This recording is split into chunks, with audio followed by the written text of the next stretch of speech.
The Trump administration has released $397 million in aid to Pakistan, primarily for monitoring the use of US-made F-16 fighter jets. According to a congressional aide, the funding supports the technical security team, which oversees the deployment of these jets to ensure they are used for counterterrorism operations rather than against India. This monitoring system has been in place since 2019. This decision comes as a part of a broader release of $5.3 billion in previously frozen US foreign aid, with most of the funds allocated to security and counter-narcotics programs. Aid to Pakistan falls within this category, reflecting Washington's continued focus on military oversight in the region. However, while security-related funding has been restored, humanitarian and development aid remains largely blocked. The Trump administration's freeze on foreign assistance, implemented shortly after taking office, disrupted funding for various programs addressing food security, healthcare, and emergency relief worldwide. Despite calls for exemptions, only a small portion of humanitarian aid has been approved. The US has prioritized military aid to key allies including Israel,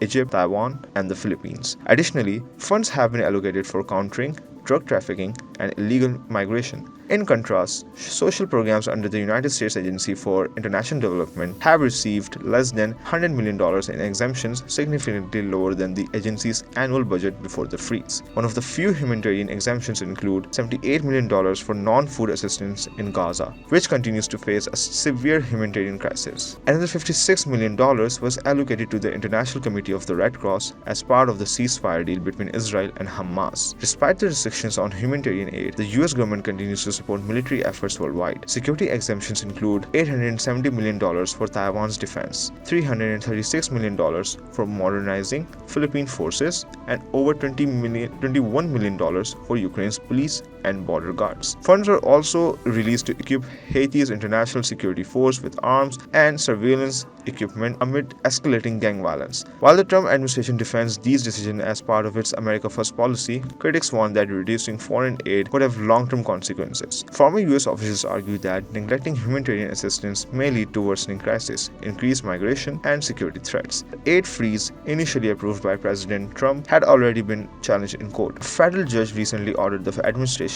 restore previously authorized foreign aid contracts. However, it remains unclear if any additional exemptions have been granted beyond those listed in mid-February. With a significant portion of US aid still restricted, many global humanitarian efforts remain underfunded, raising concerns about the long-term impact of these policies.